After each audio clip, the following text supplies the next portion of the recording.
Bienvenue! Aujourd'hui, on se penche sur des sources assez fascinantes, notamment un entretien avec le biologiste Sean Baker Hall.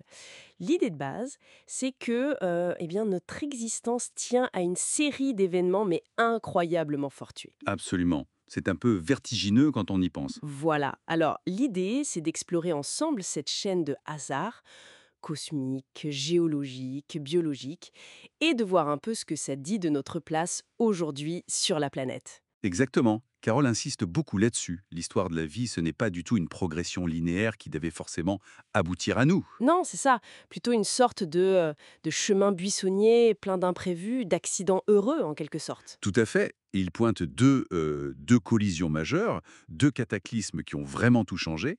Le premier, c'est l'impact d'astéroïdes il y a 66 millions d'années. Ah oui, le fameux astéroïde des dinosaures. C'est ça. Mais ce qui est fou, c'est la rareté de l'événement et sa précision. On parle d'une chance sur peut-être 500 millions d'années qu'un tel impact se produise au bon endroit. Au bon endroit. Hmm. C'est-à-dire, Il est tombé dans la péninsule du Yucatan, et là-bas la géologie est très particulière. L'impact a vaporisé des roches riches en soufre, libérant des quantités massives d'aérosols dans l'atmosphère. d'accord, Et ça a bloqué le Soleil, exactement. beaucoup plus efficacement que si l'astéroïde était tombé ailleurs, sur une plus grande partie de la surface terrestre d'ailleurs. Résultat, extinction massive, plus de 75% des espèces. Et parmi elles, les grands dinosaures non avians, ce qui a laissé le champ libre pour les mammifères, nos ancêtres. Voilà, Sans cet impact précis, à cet endroit précis, on ne serait probablement pas là pour en parler. Le monde serait très, très différent. incroyable. Et le deuxième événement? Le deuxième, c'est une collision, une tectonique cette fois, celle entre l'Inde et l'Asie. Ça a commencé il y a environ 40 millions d'années, La formation de l'Himalaya. précisément.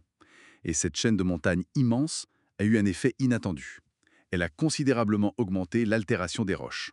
Ce processus chimique, en fait, retire du CO2 de l'atmosphère. Ah, d'accord. Donc ça a refroidi la planète. Progressivement, oui. Sur des millions d'années. Et ce refroidissement lent mais continu a fini par déclencher, il y a environ 2,5 millions d'années, l'entrée dans l'âge de glace. Après une très très longue période sans calotte glaciaire au pôle. Et c'est là que ça devient directement pertinent pour nous, pour l'évolution humaine. Tout à fait. Cet âge de glace n'était pas stable. Il a créé des conditions climatiques très changeantes, surtout en Afrique, avec des cycles rapides de sécheresse et d'humidité. Une pression environnementale énorme. Exactement. Et cette instabilité, eh bien, elle coïncide de façon assez frappante avec des moments clés de notre évolution. Le triplement de la taille de notre cerveau, le développement d'outils complexes, la maîtrise du feu. Donc cet environnement imprévisible nous aurait, en quelque sorte, sculptés. C'est l'idée. L'âge de glace aurait été le creuset de ce que Carole appelle le singe technologique. Notre capacité d'adaptation et d'innovation viendrait de là. C'est... C'est vertigineux quand on regarde ces échelles de temps et ces hasards cosmiques, géologiques. Mais est-ce que cette idée de contingence, de chance, elle s'applique aussi à nous, individuellement? Ah mais complètement, hein. La probabilité que vous ou moi, avec notre combinaison génétique unique, existions est infinitésimale. C'est presque absurde. Comment ça? Pensez à la fécondation. Un ovule. La mère en produit qui ont déjà subi un brassage génétique, créant environ 8 millions de combinaisons possibles. C'est déjà énorme. Attendez, il rencontre un spermatozoïde. Il y en a environ 100 millions en compétition à chaque fois, et chacun porte aussi des combinaisons uniques issues du père. Donc, Donc, pour un couple donné, la probabilité de cet enfant précis avec cette combinaison-là, c'est environ une chance sur 70 trillions. 70 suivi de 12 zéros. c'est inimaginable. Et ça, c'est sans compter les recombinaisons fines sur les chromosomes, les mutations nouvelles qui apparaissent dans chaque gamète. Bref, à part les vrais jumeaux, chaque être humain est une singularité statistique absolue. Un coup de dé cosmique. Une singularité issue d'une loterie. Et cette espèce singulière, elle a eu un impact assez majeur sur la planète, surtout récemment. Carole mentionne une chute de la faune vertébrée, 2 tiers en moins en 50 ans, c'est ça? Oui, c'est le grand paradoxe. On est une espèce incroyablement chanceuse dans notre existence même, et en même temps, notre impact est devenu considérable.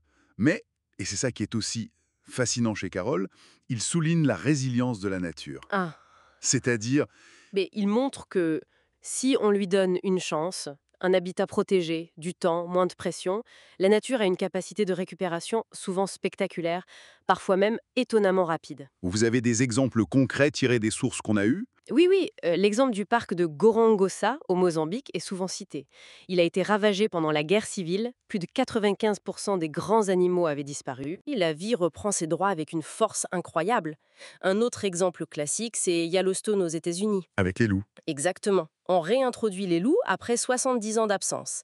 Et là, on observe des effets en cascade. Les loups régulent les populations de wapitis qui broutaient trop les jeunes arbres. D'accord. Du coup, les trembles, les saules repoussent le long des rivières, ce qui permet aux castors de revenir, de construire des barrages. Ces barrages modifient les cours d'eau, améliorent la qualité de l'eau, créent des habitats pour d'autres espèces. Tout est lié.